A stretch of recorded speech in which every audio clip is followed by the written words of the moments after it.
Good morning, everybody. Thank you so much for joining me here on Wave Now. I'm Myra Ansari. We're going live to a press conference happening at Metro Hall this morning. Louisville Mayor Craig Greenberg is going to be joining other city leaders to talk about a spending plan for the first installment of opioid settlement funds.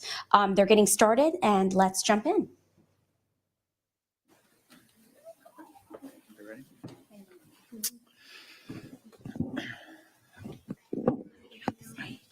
What? No, you stay up here with us. No, please stay up here with us. That's good.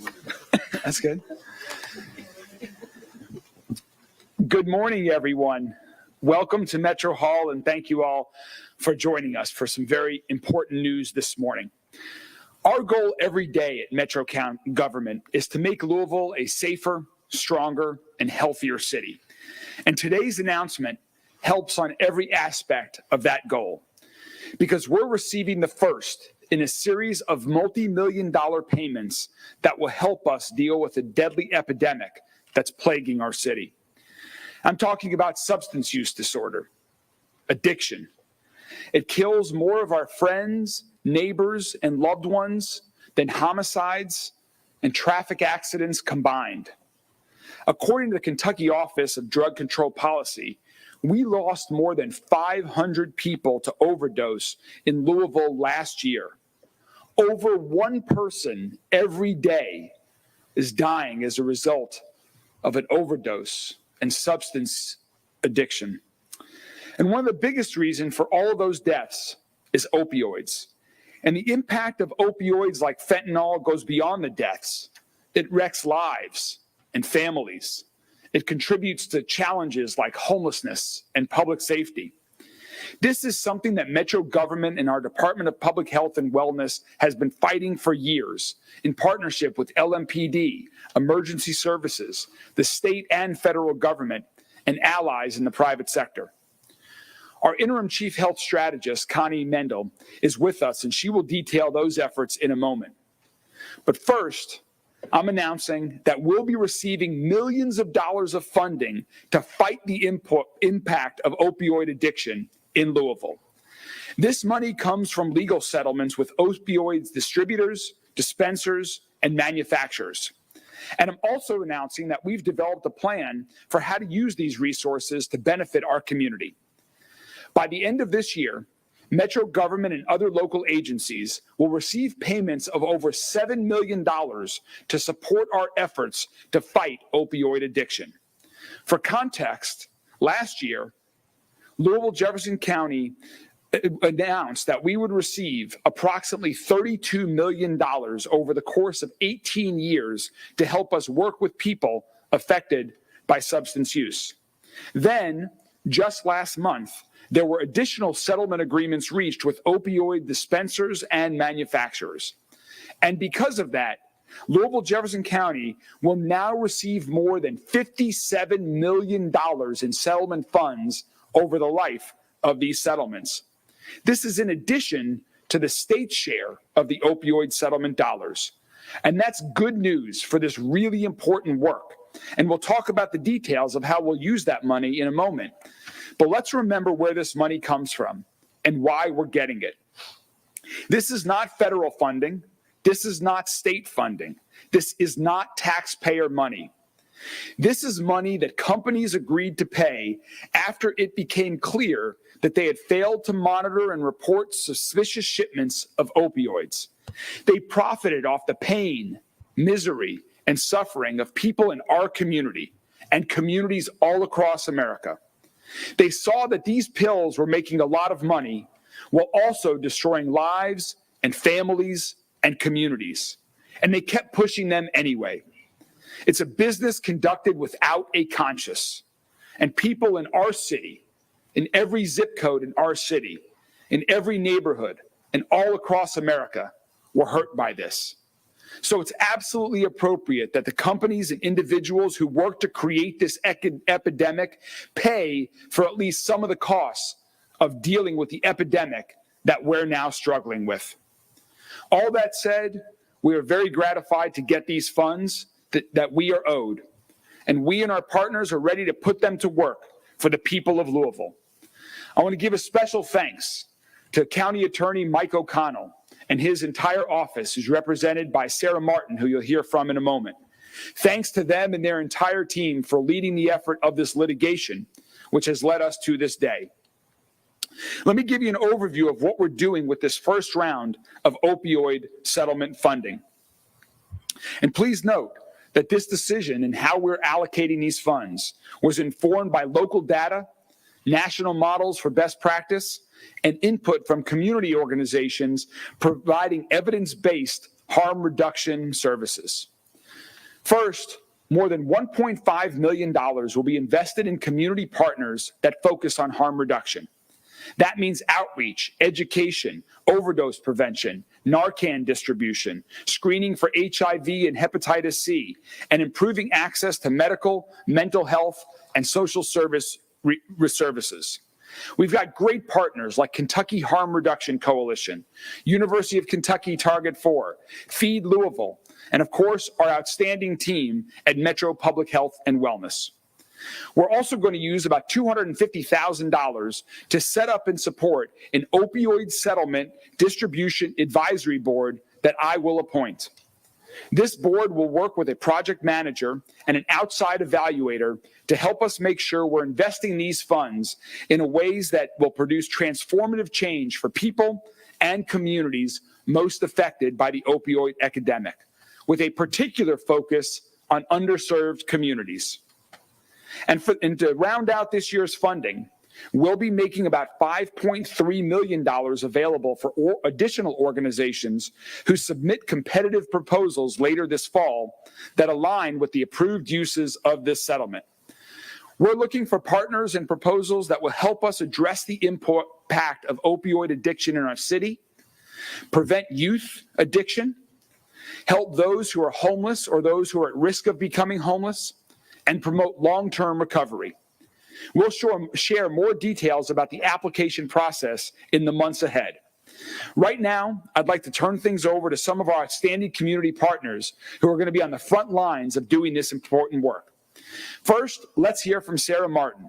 As I mentioned, Sarah is the Civil Division Director at the Jefferson County Attorney's Office, and her colleagues, along with Mike O'Connell, were importantly responsible for helping us get these settlement funds to invest in our community. Sarah? Thank you, Mayor Greenberg. Again, my name is Sarah Martin. I'm with the Jefferson County Attorney's Office, and I'm here on behalf of Mike O'Connell, who unfortunately had a conflict today and couldn't be here to celebrate with this wonderful team today. This is one of Mike O'Connell's most proud accomplishments as Jefferson County Attorney. It was to make the recommendation to Louisville Metro government to be one of the first cities who filed against these opioid distributors. And so today is especially important for Mike, as the many years of our work on this case has now resulted in community action and community healing. And many of you know this issue is very important and personal for Mike, as it is for far too many families throughout our community and throughout the country. Louisville's legal journey began back in 2017 when we filed a lawsuit against three of the nation's largest drug distributors who played a role in creating this opioid epidemic. Those were AmerisourceBergen, Cardinal Health, and McKesson, with Johnson & Johnson later joining the lawsuit. And in 2021, that lawsuit, the initial lawsuit, resulted in a $26 billion settlement with cities across the country and states across the country, with approximately $30 million that will be allocated to Louisville Metro government in this initial settlement. And as the mayor said, there have been additional settlements since then, and that's why these new developments is part of why we're here today, and also the money that is starting to be received by Louisville Metro government to help Louisville and the community so impacted by the opioid epidemic. So as the mayor also said, this $57 million that'll come to Jefferson County is separate and distinct from the money that goes to the state. There was a state law passed a couple of years ago that determined how these settlement funds will be paid. And with 50% of the money going to the state and the 50% of money going to local communities. And it's possible even that a sizable portion of the state money could make its way back to Jefferson County, which will be additional money to the $57 million that Louisville Metro government will receive. And as the mayor said, these settlement funds can be used in approved areas like treatment, prevention, and other strategies to assist the opioid-related problems. So again, today is a very proud moment for the Jefferson County Attorney's Office. We were so pleased to be instrumental in bringing these settlement funds to Louisville Metro government. And we hope that our work and the dollars that will flow to combat the opioid harms will serve as a tribute to those families who have lost loved ones and were impacted by the opioid epidemic, and for generations to come prevent additional problems like this happening in the future. Thank you so much. Thank you so much, Sarah, and thanks to all of your colleagues at County Attorney Mike O'Connell's office for your tireless effort to first bring this issue to Louisville Metro government and then to continue to be involved.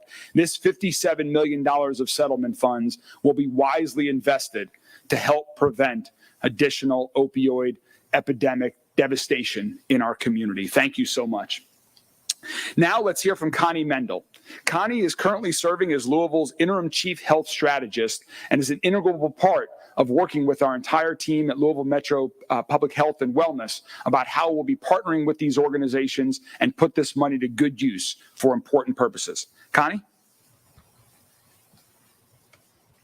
Hi, Connie Mendel. So it's sharing some information regarding the settlement and how we're going to use the funds. So recently, Governor Beshear released the 2022 Kentucky Overdose Fatality Report. Last year, 2,135 Kentuckians lost their lives to drug overdose. While that is a decline of about 5% from the previous year, we know that every overdose death can be prevented. Even one is too much. But the decline gives us hope that we can prevent more, and that the harm reduction strategies being used across Louisville and the state are working. Since 2015, we've been providing harm reduction services to people with substance use disorders. Harm reduction is a set of evidence-based, practical strategies aimed at reducing negative consequences associated with drug use. It includes a spectrum of strategies, including safer use, managed use, abstinence, and treating people who use drugs with dignity and compassion, and meeting them where they are to help them regain healthy life and reduce the impact of drug use in our community. Our harm reduction services include screening and linkage to care for HIV, viral hepatitis, providing free Narcan and overdose prevention education, as well as fentanyl strips, safe syringe disposal, referrals to treatment providers, as well as other social, mental health, medical, and recovery resources. Since 2015, our team and our harm reduction outreach services program has helped more than 27,500 people by providing that free Narcan kits and overdose prevention training to residents and community partners. And there have been nearly 11,000 self-reported overdose reversals. So I have to acknowledge the harm reduction outreach services team and our community partners in this work. They are amazing.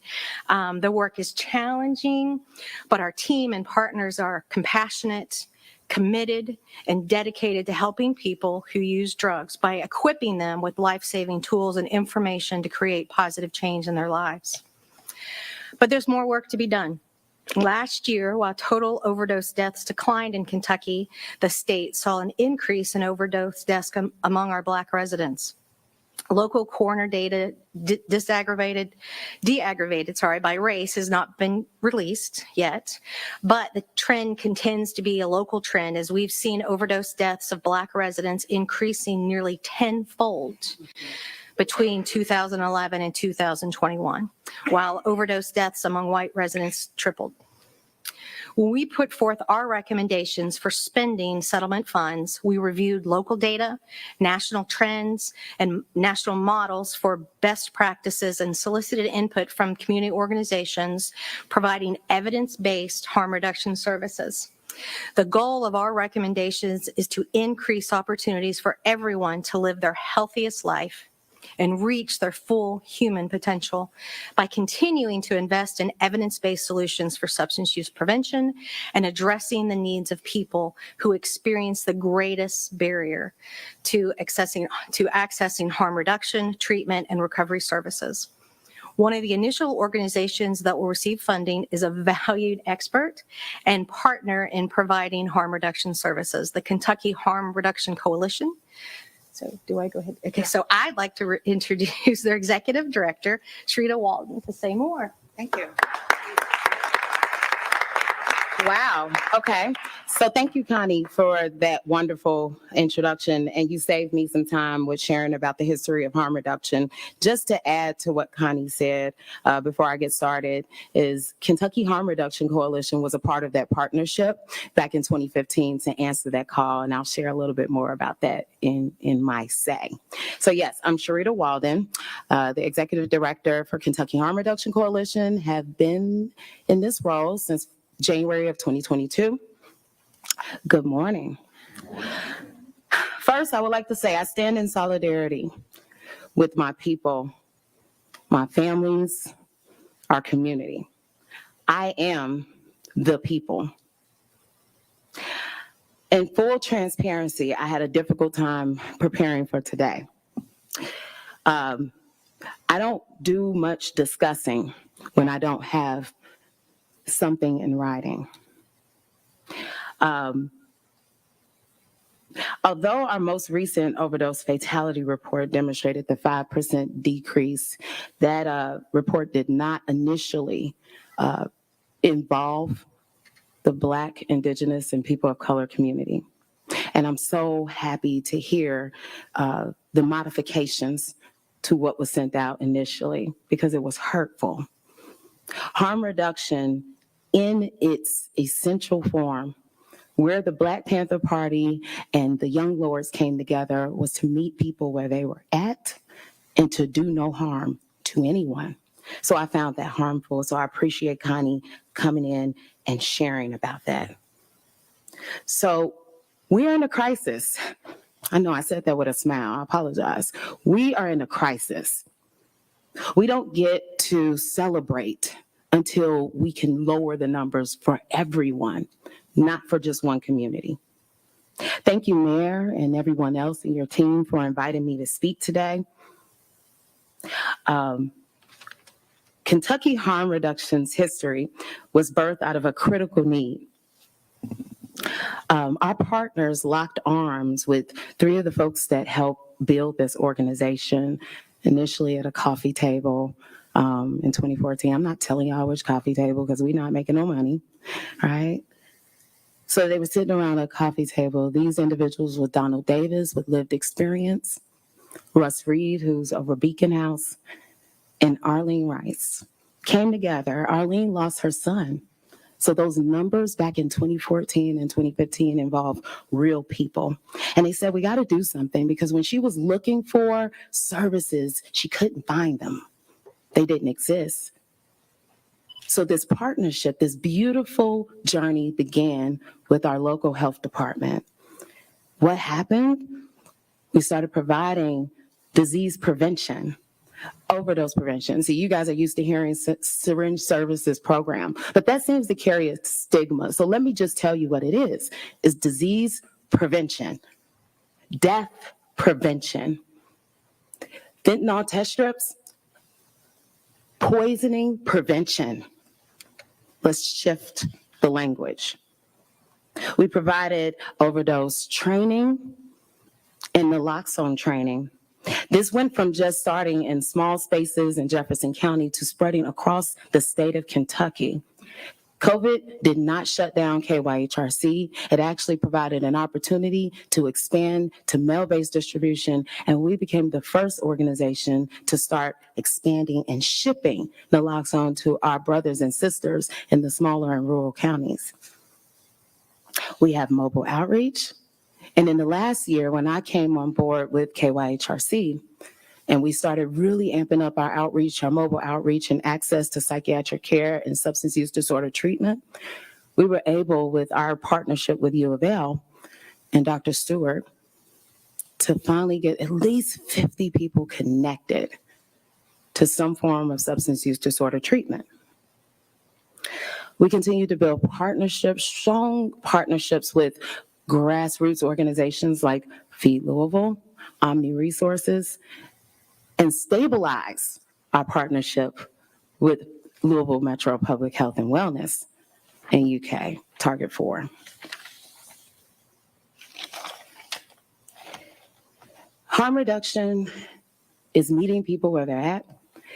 SAMHSA put a beautiful definition to it, but it's simple, you guys. We meet people where they're at. We get out of the office and go on the street.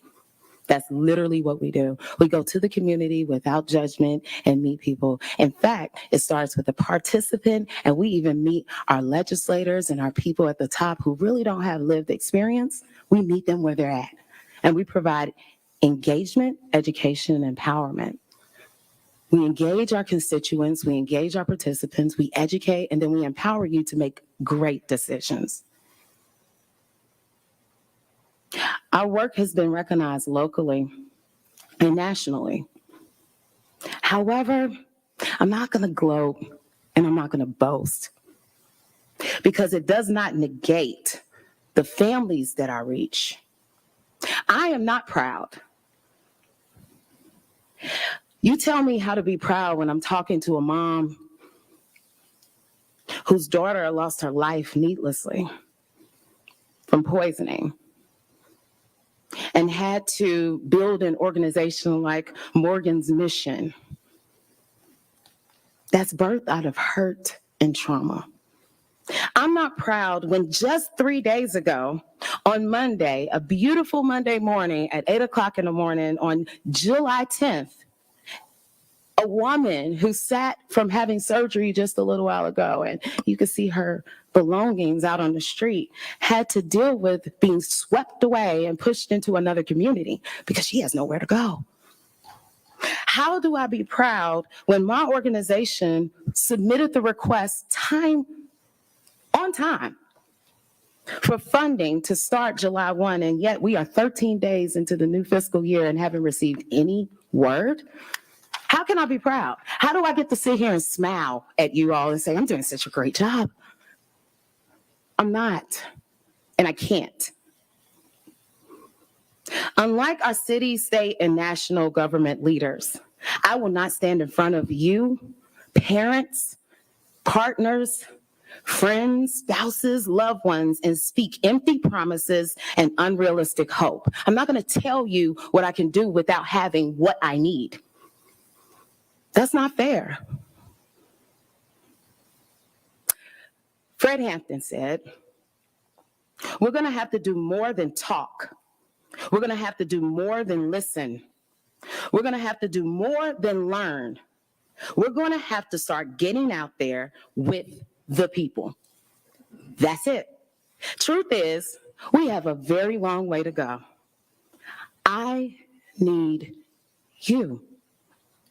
There is power in us, the people.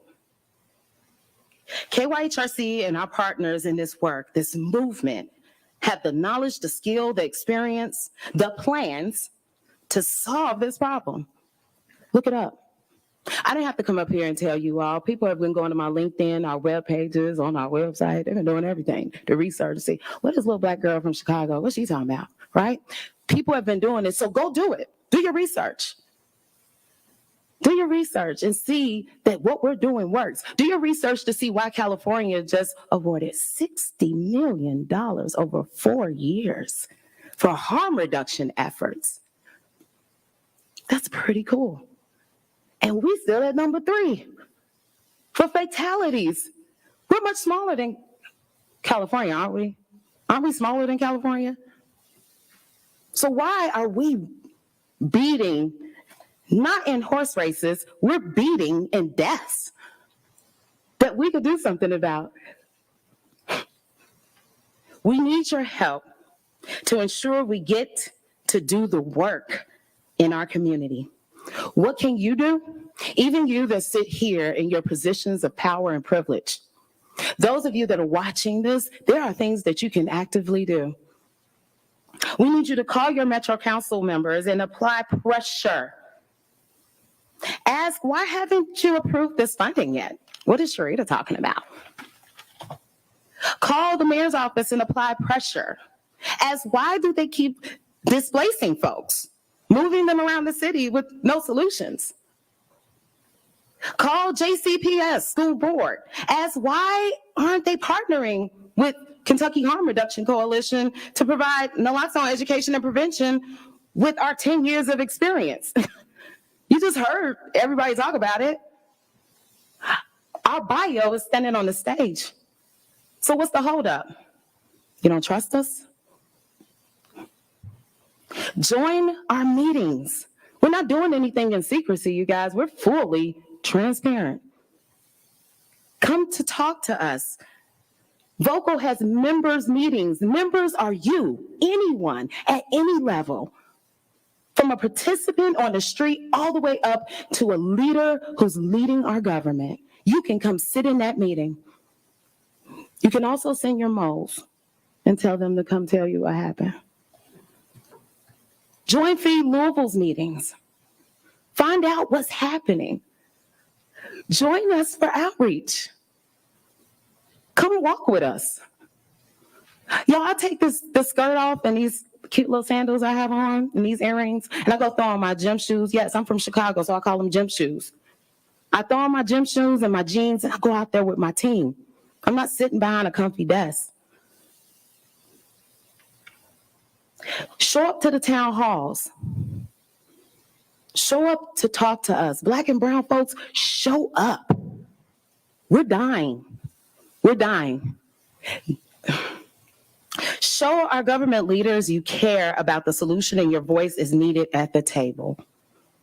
Without you, we cannot do what needs to be done. Harm reduction is built off of the premise of nothing for us or about us without us. So we need your voice. You don't like how the money is being spent? Come talk about it. Say something about it. Sit at the table. You have an idea?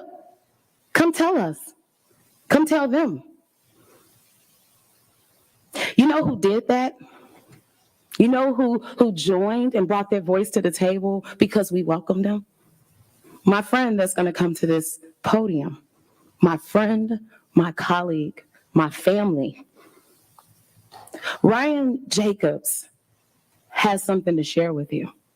Because at the end of the day, my license as a licensed clinical alcohol drug counselor with 16 years of experience and can speak very well. Some people tell me that. I speak so well.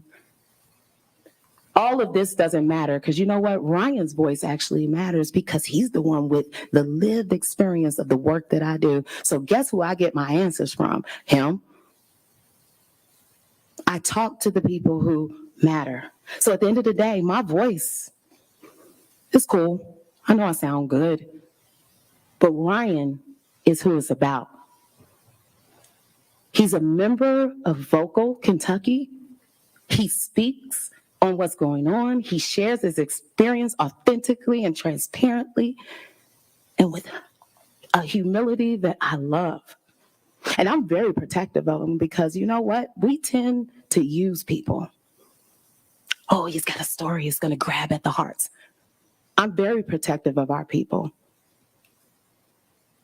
He's a member of our board, Kentucky Harm Reduction Coalition, because we're supposed to have people with lived experience involved in making decisions because any other way would be privileged and oppressive.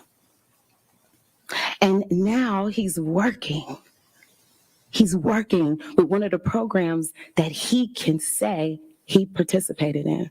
So I look forward to sharing space and passing the mic to the most important person on this stage right now, Ryan. Thank you for being with us.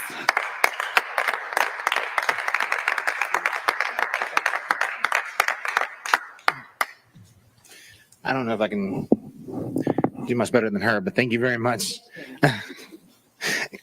Excuse me. Good morning, everyone. I'd like to thank Mayor Greensburg and all the community partners for showing up today, who are invested in this vision of bringing harm reduction awareness, education, healing to our needed communities and the entire city of Louisville. I'd also like to thank the media for being here and for the opportunity to share my story with all of you. I grew up in rural America. Right across the bridge over in Salem, Indiana is where I went to high school. I was a shy kid, kind of kept to myself, dreamed of being president, but one day, and in high school, my social circle was mostly just the band kids. I was pretty shy, kept a small social network. Back then, especially, I lived in a world where being gay wasn't a norm. There wasn't that vision in society. So in my political leadership, in my media, there was never any representation of me. And that caused me to live my life in the shadows.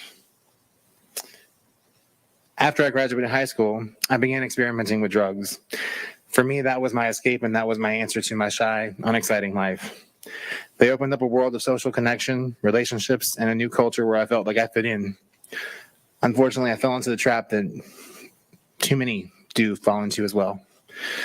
As my drug use progressed, it became a crutch in my life. I later moved to Louisville, and my social network became consumed by those that were in this lifestyle. After a while, I went from socially using to self-medicating. I began using to escape from the problems the drugs were causing in my life. I lost many jobs, housing, and eventually I was diagnosed with HIV. And I even lost a very dear loved one due to his battle with the war on drugs and his use. In spite of all of that, I couldn't bring myself to ask for help. And I considered diving more into isolation. It was during that time that I began using intravenously, and I began injecting drugs. And I utilized the harm reduction services at the Louisville Metro Public Health and Wellness Department. I cannot begin to tell you how much strength it took for me to build up to be able to walk into those doors. But looking back on it now, I can tell you that's what saved my life. You see, when I went there, I was treated with dignity and respect. I never once felt judged, and I never once felt the stigma of being just a user. This really became one of the only places that I felt like I was accepted. And that's also where I met Jennifer Twyman, a dear friend now. Having developed a trusting relationship with her at the syringe service program, I felt safe confiding in her and my story, and in time began working with her through an advocacy group called Vocal Kentucky. Over time, I began to suffer from drug-induced psychosis. By then, I knew I had hit my own rock bottom. I could handle all the loss up to that point, but when I started losing my grip on reality, that's when I knew I had to make a choice. Without judgment or persuasion, Jennifer was able to connect me to care through an outpatient recovery program on my own terms. Through working the program and becoming a leader and advocate in Vocal Kentucky, I was able to find a path to my recovery.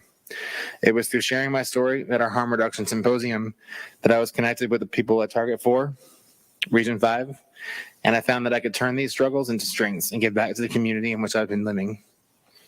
I stand before you today, a son to a wonderful mother, a very understanding mother, a brother, a friend, a voice for those who have none, a resident of the Arthur Street Hotel, thanks to Feed Louisville, a member of the board of directors for the Kentucky Harm Reduction Coalition,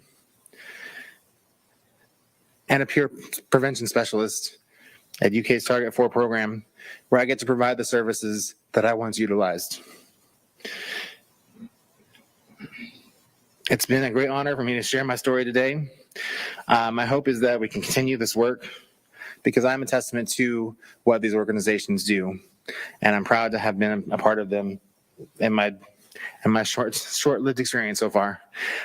This opportunity for the city of Louisville to receive these abatement funds to support programs with the same mission as ours is just the tip of the iceberg. I heard in one of our harm reduction training sessions that the opposite of addiction is connection. Truer words have never been spoken with regard to this crisis that we faced for far too long. I'm grateful to Mayor Greenberg and to the city of Louisville for their support in our program, and look forward to building more connections in our most vulnerable communities with these funds. I'm a firm believer in the slogan, "Nothing about us without us," because every life matters. Thank you very much.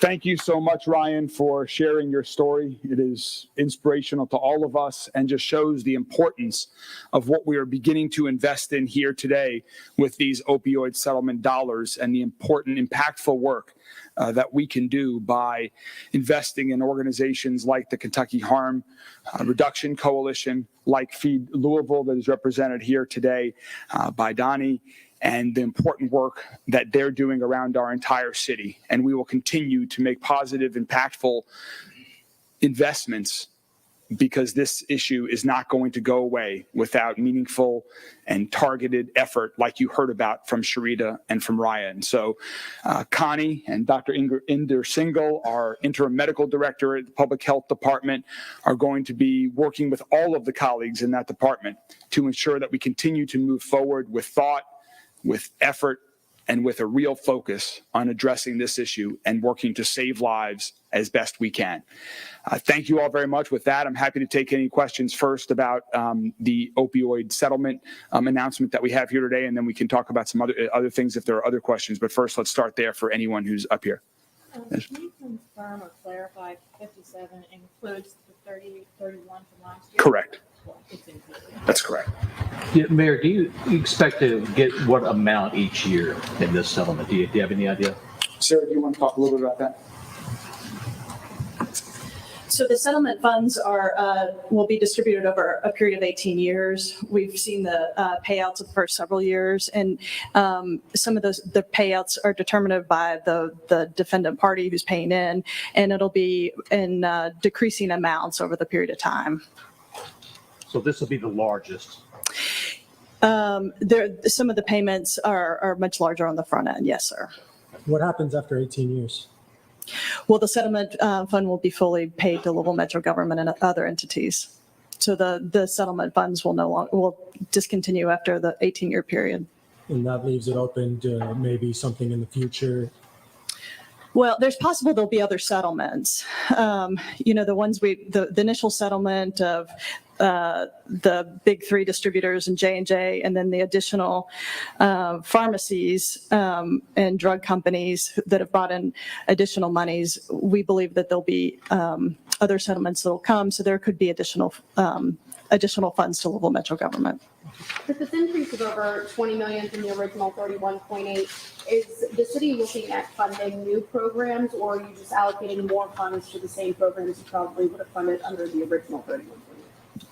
That's all still to be determined. That's why we're going to have the Opioid Settlement Advisory Board that I'm going to appoint with representatives from the community that are most impacted by this epidemic. And so this is just the first announcement of the specific investments that we are making. And then more will come later this year, the $5.3 million that I mentioned, and then in years to come, based on the payment amounts that are available each year.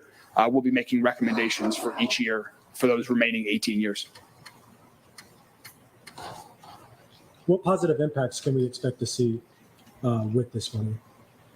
Our goal is to save lives, is to help individuals who are currently addicted, help them be able to be in a position so they're like Ryan, so they are able to address that and to move forward in a different path in life and have inspirational, positive stories to share with others and help other families and loved ones and friends and community members that are impacted. That is our goal, and thanks to the help of Ryan, Sharita, Donnie, and so many others across our city that are doing this important work, we are going to continue to stay focused on that goal. Connie, can $57 million solve this problem? No, but it can make an impact. It's not going to solve it, and we're going to save lives. And we're going to continue to work with the community and determine the best way to spend the funds using evidence-based best practices. there a timeline for your board? We hope to get the board up and running here in the next 2 months and be able to make recommendations before the end of this calendar year and get money out the door before the end of this calendar year. All right, we'll take a 2-second break here so I can just say thank you to everybody. And then if there are other questions about other topics, I'll remain up here. Thank you all very much. Thank you.